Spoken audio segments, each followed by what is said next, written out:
નમસ્તે વિદ્યાર્થી મિત્રો, આજે આપણે પૂરક વાંચન વિષય ગુજરાતી. મારું નામ છે ભાગ્યશ્રી બેન અને આજે આપણે વિષય ગુજરાતીમાં પૂરક વાંચન 4 જેમાં આપણે પૂરક વાંચન 1 અભિનંદન, પૂરક વાંચન 2 કેટલાક પ્રસંગો અને પૂરક વાંચન 3 ખીચડી ફટાવું છું શીખી ગયા છે, એટલે કે સમજી ગયા છે. હવે આજે આપણે ગુજરાતી વિષયમાં પૂરક વાંચન 4 મૂલ્યવાન ભેટ, મૂલ્યવાન એટલે કે કિંમતી ભેટ, તો એના વિશે આજે સમજવાના છે. જેના લેખક એટલે કે અહીંયા લેખિકા છે જ્યોતિબેન ગાંધી અને અનુવાદક છે, એટલે કે આપણે ચીનની વાત અહીંયા કરવામાં આવી છે. ચીન દેશની ભાષા જે છે એમાંથી આનો ગુજરાતી અનુવાદ જ્યોતિબેન ગાંધીએ કર્યો છે. તો આપણે સમજીએ કે પહેલા જો સારાંશ પુસ્તકમાં છે કે પ્રભુને ચરણે ધરાતી ભેટ પૈસાની દ્રષ્ટિએ કેટલી મોંઘી છે એ મહત્વનું નથી. એટલે આપણે જે ભગવાનને કોઈ પણ ભેટ ધરાવીએ છીએ એટલે કે મૂકીએ છીએ ભગવાનના મંદિરમાં, એ કેટલી મોંઘી છે એ મહત્વનું નથી, પણ આપનારનો ભાવ મહત્વનો છે. એટલે કે એનો પ્રેમ ભાવ મહત્વનો છે કે કેટલા આદરથી ને ભાવથી આપે છે. ભાવથી ધરાવાયેલી કટાઈ ગયેલા એક સિક્કાની ભેટ પણ કેટલી મૂલ્યવાન છે તેની વાત આ પાઠમાં છે. એટલે કે કોઈ પણ વસ્તુ આપણે ભાવથી આપી હોય તો તે કેટલી મૂલ્યવાન છે તેની વાત આ જે વાર્તા છે એટલે કે ચીન દેશની વાત છે એમાં જે ઘટના બની છે એની વાત કરવામાં છે. એમાં એ વાત છે કે કેટલી ભાવથી એ વસ્તુ આપવામાં આવી છે, જે એક સિક્કો ભેટમાં આપવામાં આવ્યો હતો. મામૂલી હતો પણ કેટલો કિંમતી છે અને કેટલો મૂલ્યવાન છે, એટલે કેટલા પ્રેમ ભાવથી આપવામાં આવી છે તેની વાત આમાં કરવામાં આવી છે. ચીન વિશે તો તમે બધા જાણો છો, અત્યારે તો બધાને હવે ચીન દેશની ખબર છે કે કોરોના આવ્યો છે, ક્યાંથી આવ્યો છે, એટલે બધાને ખબર છે. તો એ જ રીતે આ પણ અહીંયા આ પૂરક વાંચન 4 મૂલ્યવાન ભેટમાં ચીન દેશની વાત કરવામાં આવી છે અને જેનો અનુવાદ જ્યોતિબેન ગાંધીએ ગુજરાતી ભાષામાં કર્યો છે. હવે આપણે જોઈશું જો ચીન દેશની આ વાત છે. 8 વર્ષની નાનકડી તાઓ અનાથ બાળા હતી. અહીંયા નાનકડી એટલે કે 8 વર્ષની છોકરીની વાત કરે છે જેનું નામ હતું તાઓ.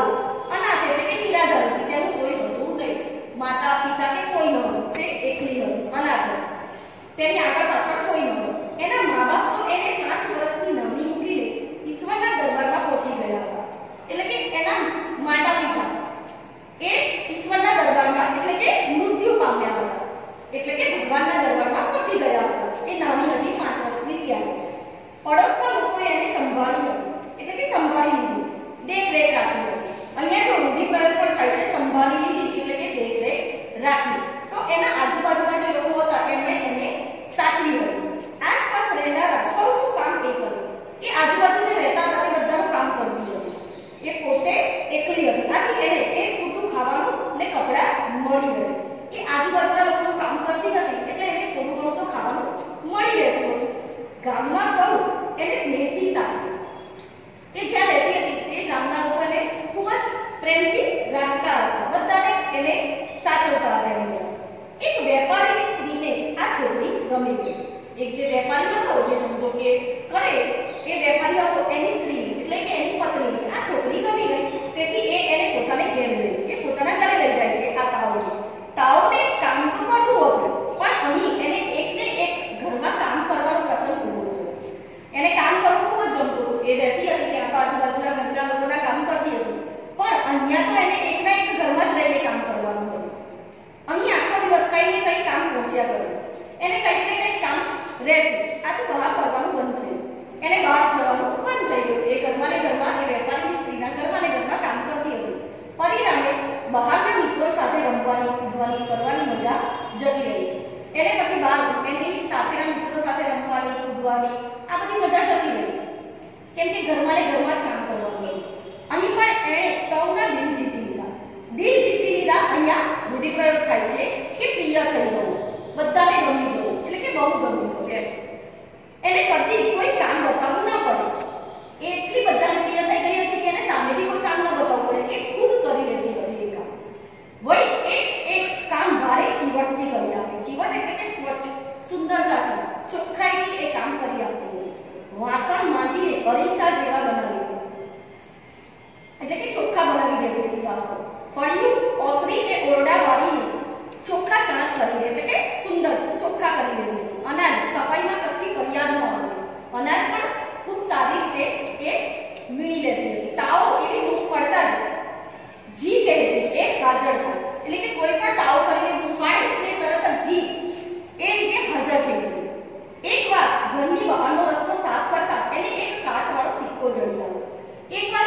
બહાર કચરો કાઢતી હતી, એટલે કે સાફ કરતી હતી. ત્યાંથી એને એક સિક્કો કાટવાળો સિક્કો મળ્યો. એને હાથમાં લઈને એને નિહાળ્યો, એટલે કે જોતી જ રહી એ સિક્કાને અને ખુશી અનુભવી. એને અંદરથી એક આનંદ થયો એ સિક્કાને જોઈને કે મને કોઈ વસ્તુ મળી છે. થોડી વાર એને ઘસી જોયું. એ સિક્કાને લઈને ઘસીને જોતી હતી, પણ ઉપરની ચોખ્ખી છાપ દેખાઈ નહીં. એટલે કે એને એ ઘસતી હતી પણ એને કોઈ છાપ દેખાતી નહોતી. એણે એ સિક્કો એના બૂટમાં મૂકી દીધો. એ જે બૂટ હતા બૂટમાં એને એ સિક્કો સાચવીને મૂકી દીધો. એ જ્યારે સમય મળે ત્યારે સિક્કાને ઘસ્યા કરે. જ્યારે એને સમય મળતો હતો ત્યારે એ સિક્કાને લઈને વારંવાર ઘસતી, પણ એની છાપ ઉઘડતી નથી. આમ તો એ ઉજળો બની ગયો. એણે જેટલો એ સિક્કાને ઘસ્યો એટલો એ સિક્કો ઉજળો બની ગયો. પણ અંદરનો કાટ કેમે કરીને જાય નહીં. અંદર જે કાટ હતો સિક્કાની અંદરનો એ જતો નહોતો. છતાં એને એ સિક્કા માટે મમતા બંધાઈ ગઈ. અહીંયા રૂઢિપ્રયોગ થાય છે મમતા બંધાઈ ગઈ, એટલે કે પ્રેમ થઈ જવું એના પર, એક લાગણી થઈ ગઈ. એને કાળજીથી સાચવી રાખી, એટલે કે ચીવટથી એને સાચવીને એના બૂટની અંદર એ સાચવીને મૂકી દીધું. તાઓએ એકવાર ઘરના નોકરોએ વાતો કરતા સાંભળ્યા. એટલે નોકરો જે વાતો કરતા તેમાંથી તાઓએ એ વાત સાંભળી. આપણા શહેરમાં બૌદ્ધ ભિક્ષુઓ આવ્યા છે. ભિક્ષુઓ એટલે કે સાધુઓ ભગવાન બુદ્ધની ભવ્ય મૂર્તિ તૈયાર કરવા માટે દરેક ઘરમાંથી કિંમતી વસ્તુનું દાન મેળવે છે. અહીંયા આપણા ગુજરાતમાં એટલે કે આપણા દેશમાં જોઈએ તો આપણે સ્વામિનારાયણ સંપ્રદાયમાંથી ભિક્ષુકો એટલે કે સાધુઓ આવતા હોય છે. એ જ રીતે ચીનમાં બૌદ્ધ ધર્મમાંથી સાધુઓ આવે છે. એટલે કે બૌદ્ધ ધર્મમાંથી એ સાધુઓ આવ્યા હતા. ત્યાં એ લોકો ભગવાન બુદ્ધની ભવ્ય મૂર્તિ બનાવવા માંગતા હતા. તો એ માટે એ લોકો કિંમતી વસ્તુઓનું દાન મેળવવા બધે ઘરે ઘરે જતા હતા. આપણે ત્યાં પણ તેઓ એક દિવસ જરૂર આવશે. આવી નોકરો વાત કરતા હતા અને એ તાઓ સાંભળી. આપણે પણ શક્તિ પ્રમાણે કઈ ભેટ આપીશું. એટલે નોકરો વાત કરતા હોય છે ઘરમાં કે આપણે પણ કઈ આપણી પહોંચ એટલે કે શક્તિ જેટલી હોય આપણી પરિસ્થિતિ એ પ્રમાણે આપણે ભેટ આપીશું.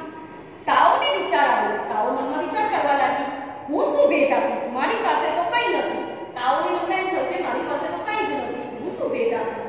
મારે બી કંઈ આપવું પડે.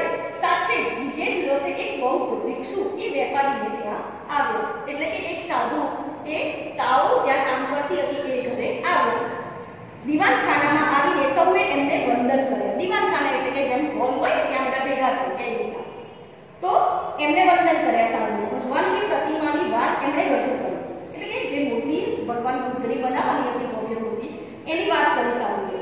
ખૂણામાં બેઠેલી નાની તાઓએ પણ સૌ સાથે એમની વાત સાંભળી. એટલે કે તાઓ પણ એ વાત સાંભળતી હતી. પછી અંદર જઈને બધા પોતાની ભેટ લઈ આવ્યા. બધા કંઈક ને કંઈક આપવા માટે લઈ આવ્યા. ભિક્ષુની જોડીમાં સૌ સાથે એમની વાત સાંભળી. પછી અંદર જઈને બધા પોતાની ભેટ લઈ આવ્યા. એટલે કે બધા પોતાની ભેટ લઈને આવે છે. અને ભિક્ષુની જોડીમાં ભાતના રત્ન જડિત દાગીના હતા. એટલે કે હીરામાંથી બનાવેલા દાગીના તો એ આપે છે. એમાં શેઠાણીના સોનાના અને નોકરોના રૂપાના ઘરેણાનો ઢગલો થવા માંડ્યો. એટલે કે સોનાના અને રૂપાના ચાંદીના ને ઢગલો થવા માંડ્યો. ધીમે ધીમે બધા કંઈક ને કંઈક આપવા લાગ્યા. આ શુભ કાર્યમાં કંઈક ને કંઈક આપ્યાનો સૌને સંતોષ અનુભવ્યો.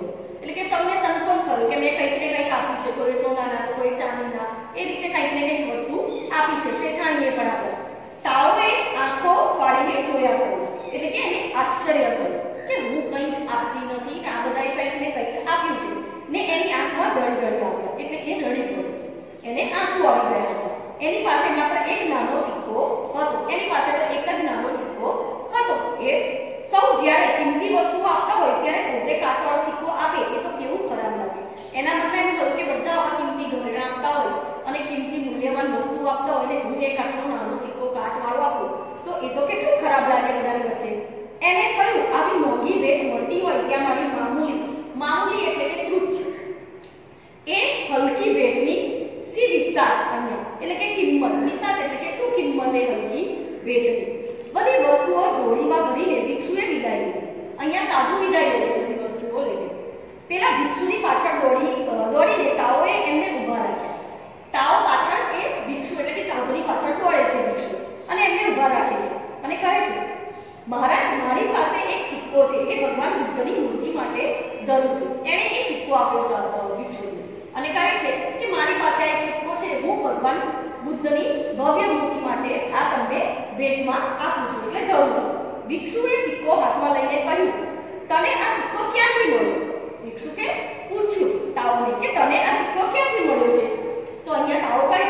રસ્તા પરથી જડ્યો છે, મેં ઘસીને એને ઉજળો કર્યો છે, આ સિક્કો મને બહુ જ ગમે છે, મેં એને જીવની જેમ સાચવ્યો છે. જીવની જેમ સાચવ્યો એ રૂઢિપ્રયોગ છે, એટલે કે ખૂબ જ જતન કરવું. તો અહીંયા એને એ સિક્કા પ્રત્યે લગાવ થઈ ગયો એટલે એ એને ઘસીને રાખતી હતી અને જીવની જેમ સાચવીને એને રાખ્યો હતો. એટલે એ કહે છે કે આ તો મને રસ્તામાંથી મળ્યો છે અને મેં એને જીવની જેમ સાચવ્યો છે. પણ આવો ગંદો કાટવાળો સિક્કો પવિત્ર મૂર્તિ માટે ઉપયોગમાં ન આવી શકે. ભિક્ષુકે તો સામે એવો જવાબ આપ્યો કે આવો ગંદો અને કાટવાળો સિક્કો તો ભગવાન બુદ્ધની ભવ્ય મૂર્તિ માટે તો કંઈ કામમાં ન આવી શકે. એમ કહીને એમણે એ સિક્કો પાછો આપ્યો ને એ ચાલતા થયા. એમણે એ સિક્કો ન લીધો અને તાવડે પાછો આપી દીધો અને એ ચાલતા થયા. પોતાની ભેટનો અસ્વીકાર થવાથી એને ખૂબ જ દુઃખ થયું. એ તો રડી પડી, એને ખૂબ જ દુઃખ થયું કે મારી ભેટ લીધી નહીં ભિક્ષુકે. એને થયું ભગવાન બુદ્ધની મૂર્તિ માટે આપવાને મારી પાસે કશી મૂલ્યવાન વસ્તુ નથી. હું કેવી કમવાલી છું, એટલે કે કેવી કમનસીબ છું કે હું કંઈ પણ આપી શકતી નથી કિંમતી મૂલ્યવાન વસ્તુ.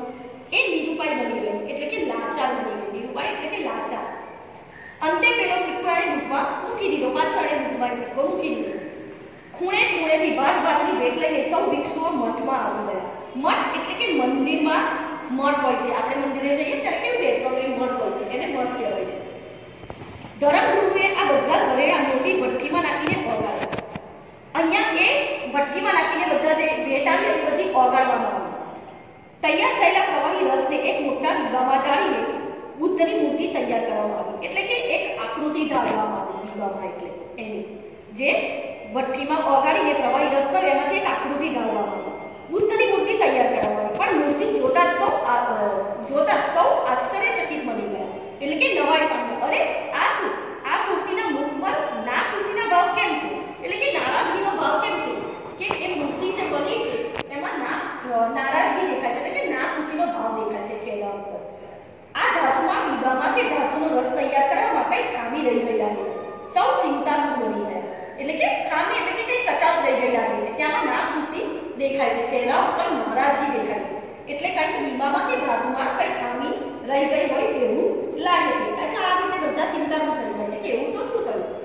મઠના વડાએ, એટલે કે જે મંદિરના વડા હોય ને મોટા સાધુઓ કરતા એ, તો મઠના વડાએ પોતાના સર્વ શિષ્યોને એકત્ર કર્યા અને પૂછ્યું. તો બધાને ભેગા કરે છે વડા મઠ અને બધાને પૂછે છે, બધા ભિક્ષુઓ, સૌએ તમને ભેટ તો રાજી ખુશીથી આપી છે ને, કોઈને ફરજ પાડવામાં આવી નથી ને?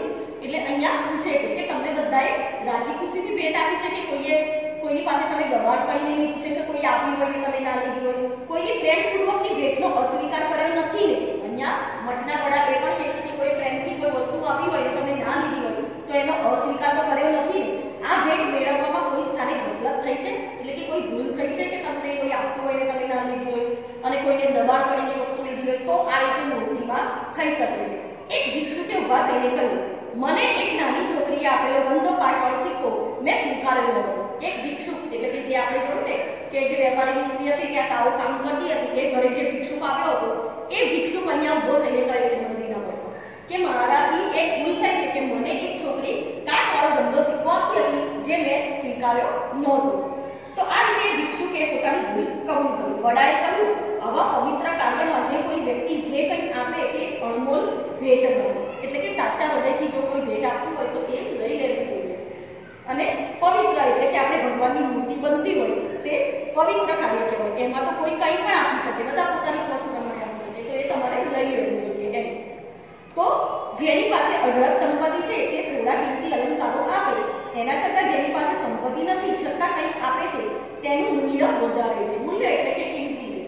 ઘણા હોય છે કે જેમની પાસે સંપત્તિ વધારે હોય, વધારે પૈસા હોય, વધારે સોનાના દાગીના અને ચાંદીના હોય તો એ કંઈ પણ આપી શકે છે. એમની પાસે તો છે અને એ આપે છે. પણ જેની પાસે કંઈ જ ન હોય અને એ સામેથી કંઈક આપે તો એ વધારે મૂલ્યવાન કહેવાય, એ પવિત્ર કાર્ય એટલે કે કિંમતી કહેવાય. એ આપણે લઈ લેવું જોઈએ, કેમ કે સાચા હૃદયથી પોતાની પાસે કંઈ નથી તો પણ એ વસ્તુ આપવા તૈયાર થાય છે, એટલે કે સાચા હૃદયથી આપે છે. ભગવાન બુદ્ધની એવી વ્યક્તિ સૌથી વધુ પ્રિય હોય છે, એટલે કે ભગવાનને આવી વ્યક્તિ વધારે પ્રિય હોય કે જેની પાસે કંઈ નથી ને આપે છે એટલા પ્રેમથી. હા, એ ભેટ ખરા હૃદયથી આપેલી હોવી જોઈએ, એટલે કે સાચા હૃદયથી આપેલી હોવી જોઈએ તો જ એ લેવાય. ભગવાનને ચરણે ધરાવેલી ભેટનો અસ્વીકાર કરવાથી એ નારાજ થાય છે. જલ્દી જઈને ભેટ મેળવી આવો. અહીંયા મઠના વડા કહે છે બધા ભિક્ષુઓને, અને જે ભિક્ષુકથી દૂર થઈ હતી એમને કે ભગવાન આપણાથી નારાજ થઈ ગયા છે, એટલે કે એ જે ભેટનો આપણે અસ્વીકાર કર્યો હતો એ સાધુને કહે છે કે તમે એ ભેટ જઈને લઈ આવતા હોવ. ભિક્ષુને પોતાની ભૂલ સમજાઈ અને ત્યાંથી તરત જ એ તાઓને મળવા ચાલી નીકળ્યા. એટલે કે એ ભિક્ષુને પોતાની ભૂલ સમજાઈ અને તાઓને ઘરે જાય છે એ ભેટ લેવા માટે. ફરીવાર પેલા શ્રીમંત વેપારીને ત્યાં એ આવ્યા. શ્રીમંત એટલે કે રૂપિયાવાળા હોય ને એમને શ્રીમંત કહેવામાં આવે, પૈસાવાળા. પેલી નાની તાઓને એમણે જોયા. સૌને આશ્ચર્ય થયું, એટલે કે નવાઈ થઈ. ઘરના બધાને તો આશ્ચર્ય થઈ ગયું કે આ કેમ ખાલી તાઓને જ બોલાવે છે, અમને બધાને નહીં. એટલે કે બધાને નવાઈ થઈ, નોકરોને, ઘરના શેઠાણીને બધાને. ભિક્ષુએ તાઓને શા માટે બોલાવી હશે? બધાને મનમાં આશ્ચર્ય એટલે કે નવાઈ થઈ કે ભિક્ષુએ તાઓને કેમ બોલાવી હશે? ભિક્ષુએ કહ્યું, બહેન, મારે તારી ક્ષમા માંગવાની છે, એટલે કે ભૂલ માંગી છે. એ દિવસે મેં તારી ભેટનો અસ્વીકાર કર્યો હતો, પણ આજે હું લેવા આવ્યો છું. એટલે કે હું આજે એ ભેટ લેવા આવું છું. મેં તારી ભેટનો અસ્વીકાર કર્યો તો એ મારી ભૂલ છે, એ માફી માંગુ છું. તારી ભેટ વિના ભગવાન બુદ્ધની સુંદર મૂર્તિ તૈયાર થઈ શકશે નહીં. એટલે કે પહેલા એ માફી માંગે છે કે જે એનાથી ભૂલ થઈ ગઈ કે મેં તારી ભેટનો અસ્વીકાર કર્યો હતો, એટલે હું માફી માંગુ છું અને મને તારી એ ભેટ આ તો ભગવાન બુદ્ધની મૂર્તિ સુંદર તૈયાર થશે તારી ભેટ લઈશ તો જ. તાઓએ તો મોં પર આંગળી મૂકીને સાંભળ્યા કર્યું કે તાઓ નાની હતી, 8 વર્ષની છોકરીને એટલી સમજણ પડે નહીં. હા, એટલી જ એનામાં સમજણ હતી કે મારે આપવું છે કંઈક ભેટમાં અને મૂર્તિ ભગવાનની બનવાની છે એ માટે. પણ એ તો એમની વાતો સાંભળતી જ હતી કે એમને કેમ માફી માંગે છે ને શું ભૂલ થઈ છે. ઘરના નોકરોને નવાઈ લાગી કે તાઓની ભેટ વળી એવી રીતે કેવી મૂલ્યવાન હશે, એટલે કે કિંમતી હશે. તો આ સાધુ એટલે કે ભિક્ષુક મારા ઘરે ભેટ લેવા આવે છે ને એ પણ તાઓની જોડે, એટલે ઘરના બધા લોકોને નવાઈ થઈ. ત્યાં તો તાઓ એ બૂટમાં સાચવેલો પેલો કાટવાળો સિક્કો ખૂબ સંકોચ સાથે ભિક્ષુને ચરણે ધર્યો. ચરણે ધર્યો એટલે કે પગે મૂક્યો. એટલે એ સિક્કો એણે એ ભિક્ષુકના પગે મૂક્યો. ભિક્ષુએ તે સ્મિત સાથે સ્વીકારીને એને આશીર્વાદ આપ્યો. ભિક્ષુક ત્યાંથી એ ભેટ લઈને જતા રહે છે અને એને આશીર્વાદ આપે છે. બૌદ્ધ ભિક્ષુએ આ નાનકડી ભેટ મઠના વડાને આપી. એ ભિક્ષુક જઈને મંદિરના મઠમાં જઈને વડાને આપે છે ભેટ. ફરીવાર પેલી મૂર્તિની ધાતુ સાથે આ સિક્કો ઓગાળવામાં આવે, એટલે કે ભઠ્ઠીમાં સિક્કાને ઓગાળવામાં આવે ને એ રસને દીવામાં ઢાળવામાં આવે. સૌએ જોયું તો એમાંથી એક સુંદર નમણી ને ભવ્ય મૂર્તિ તૈયાર થઈ ગઈ. પછી એ મૂર્તિનો આકાર ઘડવામાં આવ્યો તો એ સરસ મૂર્તિ તૈયાર થઈ ગઈ અને સ્મિત આપતી હોય એવી મૂર્તિ, એટલે કે સ્મિત સાથે સ્વીકાર્યો. એટલે બૌદ્ધ ભિક્ષુએ એ નાનકડી ભેટ તો લઈને એ મૂર્તિ તૈયાર કરી. મૂર્તિનું સ્મિત ભરી મુખ, એના કરુણા ભર્યા નયનો, કરુણા ભર્યા એટલે કે દયાવાળા નયનો એટલે કે આંખો, એનો સ્નેહ ભાવથી ચમકતો ચહેરો જોઈને સૌને આનંદ ને આશ્ચર્ય અનુભવ્યા. નાનકડી તાઓના આનંદનો તો પાર ન રહ્યો. તો અહીંયા એ મૂર્તિ તૈયાર થઈ ગઈ, ભવ્ય મૂર્તિ તૈયાર થઈ. કેમ કે સ્મૃતિ ભર્યા એટલે કે એનું મુખ એટલું ચમકતું હતું, સ્મૃતિ ભર્યું અને નયન એટલે કે આંખો પણ દયામણી હતી. આટલી સરસ મૂર્તિ તૈયાર થઈ ગઈ તો તાઓને તો ખૂબ જ આનંદ થયો કે એક મારો સિક્કો આપવાથી ભગવાન બૌદ્ધની મૂર્તિ કેટલી ભવ્ય બની છે. અહીંયા આપણે મિત્રો જોયું કે પેલા નાગપૂસવાળી મૂર્તિ જોઈ હતી. કેમ? તો આપણે જોયું કે તાઓની જે તુચ્છ એટલે કે હલકી ગણાતી ભેટ હતી એ ભિક્ષુકે લીધી ન હતી. પણ એ ભેટનો જ્યારે સ્વીકાર કરવામાં આવ્યો એટલે કે લેવામાં આવી અને મૂર્તિમાં એને ઓગાળીને બનાવવામાં આવી ત્યારે મૂર્તિ ખૂબ જ સરસ દેખાતી, એટલે કે સ્મૃત ભરેલી હતી. અહીંયા પેલા નાગપૂસવાળી મૂર્તિ બની, હવે નાના સિક્કાથી મૂર્તિ સ્નેહ ભાવની એટલે કે સ્મિત ભરી મૂર્તિ બની ગઈ. તાઓ આનંદમાં આવી ગઈ, એની આનંદનો તો પાર ન રહ્યો. તો આપણે જોયું મિત્રો, આપણે પણ આ જ રીતે સાચા હૃદયથી કોઈ પણ વસ્તુ ભેટમાં આપવી જોઈએ. એમાં કોઈ આપણે જોઈએ કે પૈસા કે કિંમત કે દાગીના કે કોઈ પણ વસ્તુનો ભાવ પ્રેમ ભાવથી હોવો જોઈએ. સામેવાળાની સ્વીકારવાની રીત અલગ હોવી જોઈએ. કંઈ પણ આપે પણ એ આપણે પ્રેમથી એને સ્વીકારવું જોઈએ, ભલે ને એ નાની વસ્તુ હોય. આ વસ્તુ આપણને અહીંથી શીખવા મળ્યું છે કે આપણું કામ સાચા હૃદયથી કરેલું હોવું જોઈએ તો એ સામેવાળું સ્વીકારી શકે છે. અહીંયા પૂરક વાંચન પૂરું થાય છે પણ શબ્દ સમજૂતી જુઓ મિત્રો. અનાથ એટલે કે નિરાધાર, જેમ કોઈ ના હોય. જીવન એટલે કે કાળજી. ચોખ્ખું ચણક એટલે કે સ્વચ્છ. ભિક્ષુ એટલે કે સાધુ. મૂલ્યવાન એટલે કે કિંમતી. કમવાલ એટલે કે કમનસીબ. વિભુ એટલે કે કોઈ આકૃતિ ધરાવતું ચોખ્ખું. ગફલત એટલે કે બેદરકારી. તથાગત એટલે કે જ્ઞાની, ભગવાન ગૌતમ બુદ્ધ એ. તો આ તમારે ફક્ત પુસ્તકમાં સમજવાનું છે. હવે આપણે પૂરક વાંચન 5 જોઈશું. હવે વિદ્યાર્થી મિત્રો, આપણે પૂરક વાંચન 5 અમે વાંધો સરદાર શીખીએ તે પહેલા આપણે જોયું પૂરક વાંચન 4 માં જેમાં એક નાક ઘૂસવાળી મૂર્તિ બની હતી. કેમ? તો જે તાઓની ભેટ હતી સ્વીકારવામાં નહોતી આવી એટલે નાક ઘૂસવાળી મૂર્તિ બની હતી. પણ જ્યારે એની ભેટનો સ્વીકાર કરવામાં આવ્યો ત્યારે એ મૂર્તિ સ્નેહ ભાવથી અને સ્મિત ભરી બની હતી. એટલે આપણે કોઈ પણ વસ્તુ સાચા હૃદયથી આપવી જોઈએ તો સામે વાળા સ્વીકારી શકે, એ આપણે જોયું. હવે અહીંયા આપણે વાંચન 5 જે છે અમે બાંધવ શબ્દ હતા કે શૌર્ય ગીત છે, તો એ તમારા પુસ્તક સાથે લઈને બેસજો. શૌર્ય ગીત એટલે કે આપણે જોયું સૈનિકો દ્વારા, એટલે કે જે આપણને એનર્જી આપે. તો અહીંયા જોઈએ શૌર્ય ગીત, તો જેના લેખિકા છે ઉષા ઉપાધ્યાય. તો શૌર્ય ગીતમાં પ્રસ્તુત શૌર્ય ગીતમાં કવિએ થાક્યા કે હાર્યા વગર મંજિલ સુધી પહોંચવા માટે હિંમત અને સાહસથી માર્ગમાં આવતી મુશ્કેલીઓનો સામનો કરી આગળ વધી જીવન પંથ ઉજાડવાની વાત સમજાવે છે. એટલે કે આપણે ગમે તેટલી મુશ્કેલીઓ આવે તો પણ આપણે જે નિશ્ચય કર્યો હોય તેના સુધી આપણે પહોંચવું જ જોઈએ. લાંબુ જીવન ઉજ્જવળ બનાવવું છે તેવું આપણે નક્કી કરવું જોઈએ. એ વાત અહીંયા કરવામાં આવી છે આ શૌર્ય ગીત દ્વારા, કે મંજિલ સુધી જ્યાં સુધી આપણે ના પહોંચીએ ત્યાં સુધી એ મુશ્કેલીનો સામનો કરવો જ જોઈએ. તો જ આપણે એટલે કે મુશ્કેલીઓનો સામનો કરી આપણે લાંબુ જીવન ઉજ્જવળ બનાવી શકીશું. અહીંયા એની વાત કરી છે. તો જો થાકો નહીં, હારો નહીં, થોભો નહીં મઝધારમાં. અહીંયા કહે છે કે થાકી ન જાઓ, તમારી મંજિલ સુધી પહોંચો અને હારશો નહીં. જ્યાં સુધી આપણે આપણી મંજિલ સુધી પહોંચીએ નહીં ત્યાં સુધી આપણે હિંમત હારવાની નથી. મંજિલ નથી કે દૂર હો હિંમત અગર કિરદારમાં. અહીંયા શું કહે છે કે જો મંજિલે પહોંચવા ઈચ્છતી વ્યક્તિમાં આપણે હિંમત હશે તો જ એ મંજિલ સુધી પહોંચી શકશે.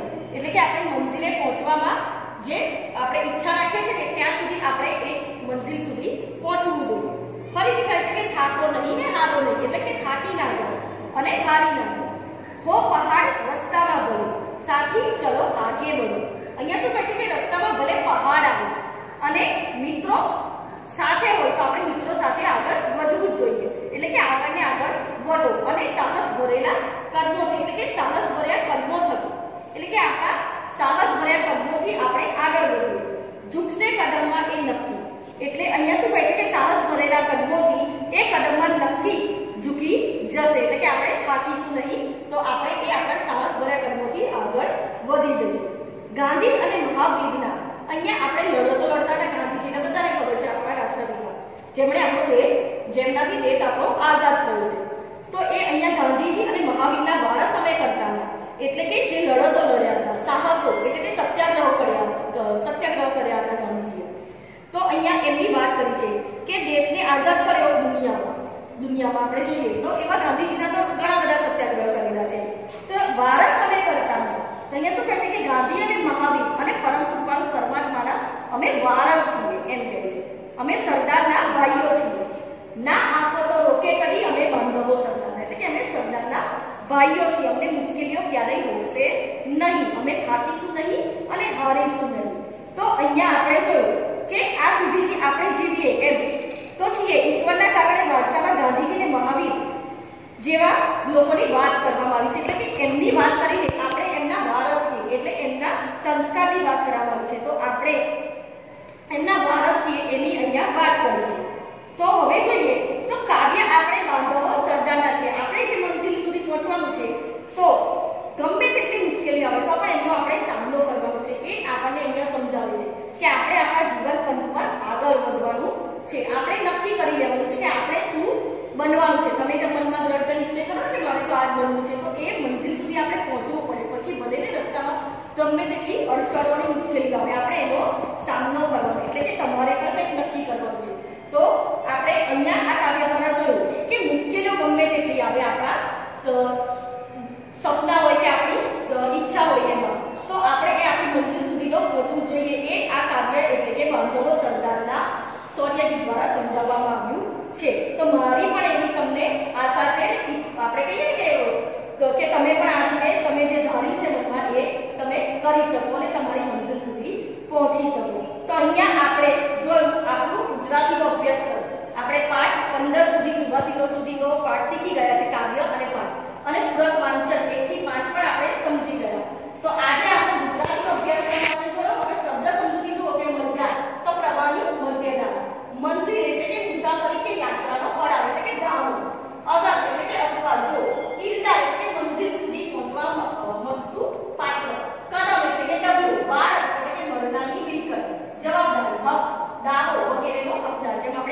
અને સરદારના વારસો મહાવીરના છે એ કરતા એટલે કે કરનાર બનાવનાર રચયિતા આફત એટલે કે મુશ્કેલ દુઃખ સંકટ બાંધવ એટલે કે ભાઈ અને સૌ તો અહીંયા આપણે પૂરક વાંચન પણ પૂરું કરીએ છીએ 1 થી 5 આપણા પૂરા થયા તો અભ્યાસક્રમ ગુજરાતીનો અહીંયા પૂરો થાય છે મિત્રો આપણે દ્વિતીય સત્રના નિબંધ જોઈશું ગુજરાતી વિષયમાં જેમાં હું તમને બે નિબંધ સમજાવવાની છું એક છે દિવાળી અને બીજું જે છે એ રજા છૂટી છે તો સૌપ્રથમ આપણે દિવાળી વિશે સમજીએ તો દિવાળી તો બધાનો મનપ્રિય તહેવાર છે બધાને ગમતો તહેવાર એટલે તમને આવડે પણ તો બી અહીંયા જુઓ આ તમારે વર્ગકામમાં લખવાનું છે અને સમજી શકો તો તમારું વર્ગકામ પણ છે એટલે કે જાતે જોઈને લખી લો જો દિવાળી આસો મહિનાની અમાસે આવે છે નવરાત્રી પછી લોકો દિવાળીની તૈયારી કરે છે એટલે નવરાત્રી જાય નવરાત્રીનો તહેવાર એના પછી દિવાળી આવે છે દિવાળી આવતા પહેલા લોકો ઘરની સફાઈ કરે છે ઘર રંગાવે છે વાસણો માંજે છે નવા કપડાં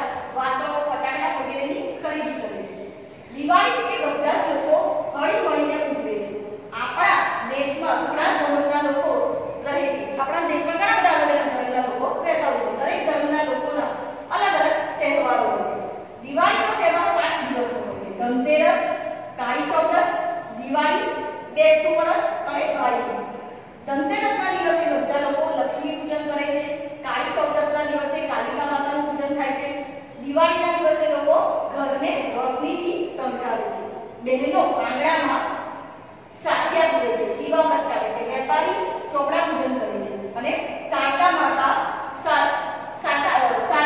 પૂજન કરે છે બેસતા વર્ષના દિવસે લોકો એકબીજાને સાલ મુબારક કહે છે મીઠાઈ ખવડાવી મોઢું મીઠું કરાવે છે ભાઈ બીજના દિવસે ભાઈ બહેનના ઘરે જાય છે અને બહેન ભાઈને પ્રેમથી જમાડે છે અને ભાઈ બહેનને ભેટ આપે છે દિવાળીમાં નવા કપડાં પહેરવાની ફટાકડા ફોડવાની અને જાત જાતની વાનગીઓ અને મીઠાઈ ખાવાની ખૂબ જ મજા પડે છે બાળકોને દિવાળીના તહેવારમાં ખૂબ જ મજા પડે છે દિવાળીમાં આપણે જેમ ઘરની સાફ સફાઈ કરીએ છીએ તેમ આપણે સૌએ આપણા મનમાંથી ખરાબ વિચારોને દૂર કરવા જોઈએ બધા સાથે હળી મળીને રહેવું જોઈએ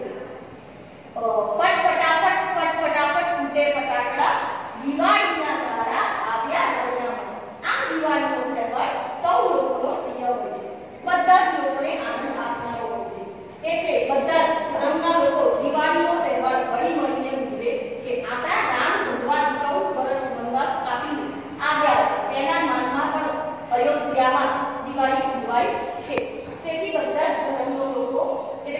ધર્મના લોકો આ તહેવાર હળી મળીને ઉજવે છે દિવાળી મારો મનગમતો અને પ્રિય તહેવાર છે જેમાં મને ખૂબ જ મજા આવે છે એટલે આ દિવાળીનો નિબંધ તમારે જાતે લખી દેવાનો છે હવે મિત્રો બીજો નિબંધ છે રજા છૂટી તો રજા છૂટી પહેલા તો શું એટલે આપણે ક્યારેક શાળામાં તો આપણે સ્કૂલમાં આવતા હોય અને આપણે ક્યાંક બહાર જવાનું હોતા હોય ટીચરને રજા છૂટી લખીને આપવાની હોય છે તો એ રજા છૂટી કેવી રીતે લખવાની એ હું તમને સમજાવીશ તો સૌપ્રથમ જુઓ પહેલા તો તમે કોરું પેજ કે ચોપડામાંથી પણ એટલે કે તમારા બુકમાંથી પણ પેજ લઈને લખી શકો છો જો આ રીતે કે તમને તમારા માસીના લગ્નમાં જવાનું હોવાથી તમે એક અઠવાડિયું શાળામાં આવી શકો તેમ નથી તેની રજા મંજૂર કરવા માટેની રજા ચિઠ્ઠી તમારા વરિષ્ઠ શિક્ષકને તમારે લખીને આપવાની છે તો સૌપ્રથમ પહેલા તમારે અહીંયા તમારું નામ અને તમારા ઘરનું સરનામું લખવાનું છે જમણી બાજુ પેજમાં અને આ રીતે તમારું નામ મકવાણા હિરલ રાજેશભાઈ અને પછી તમારા ઘરનું સરનામું અહીંયા મેં જે લખ્યું છે એ તમારે નહીં તમારે તમારું ખુદનું લખવાનું છે જ્યારે આવી રજા ચિઠ્ઠી લખતા હોય ત્યારે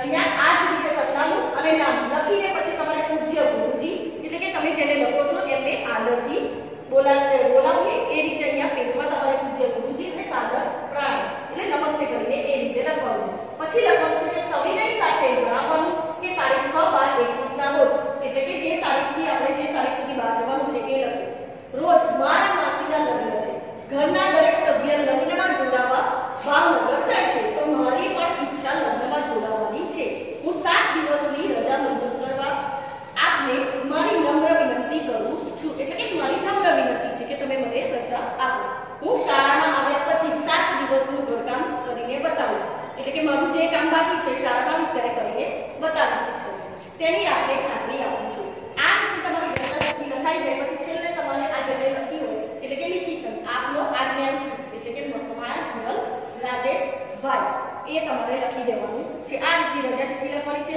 હવે બીજા 3 નિબંધો છે ત્રીજો નિબંધ નિબંધ છે હોળી, તો એ તમને બધાને આવડે. હોળી હમણાં આપણે સમજી ગયા છે. હોળી આપણે મિત્રો આપણે ચર્ચા શીખી જોઈ ગયા. હવે ત્રીજો નિબંધ જે છે હોળી, એ હમણાં આપણે કાવ્ય ચૌદ ઉડે રે ગુલાલ શીખી ગયા છે. એટલે એના ઉપરથી તમને હોળી ધૂળેટીના તહેવાર વિશે લખતા આવશે. એટલે જાતે તમારે લખવાનો છે નિબંધ એ. અને ચોથું જે છે ડોક્ટર બાબા સાહેબ આંબેડકર, તો એ પાઠ પણ આપણે પાઠ 13 શીખી ગયા છે. અને પાઠ 13 માં તમારે ડોક્ટર બાબા સાહેબ આંબેડકર વિશે આવે છે, તો પુસ્તકમાંથી જોઈને તમારે જાતે લખવાનું છે. અને નિબંધ પાંચમો જે છે એ સુભાષિતો એટલે કે વિચાર વિસ્તાર છે. તો એ સુભાષિતો પાઠ 15 આપણે જે શીખી ગયા છે એમાંથી તમારે પૂછાય, એટલે એ તમે જાતે લખી દેશો અને આ પરીક્ષામાં પૂછાશે. એટલે મિત્રો નિબંધ પણ મોઢે કરજો અને જે પણ સમજાવ્યું છે એ લખી લેજો અને સમજજો. તો અહીંયા આપણે ગુજરાતીનો અભ્યાસક્રમ પૂરો થાય છે અને નિબંધો પણ સમજાવી દીધા છે. તો દ્વિતીય સત્રનો અભ્યાસક્રમ અહીંયા પૂરો થાય છે.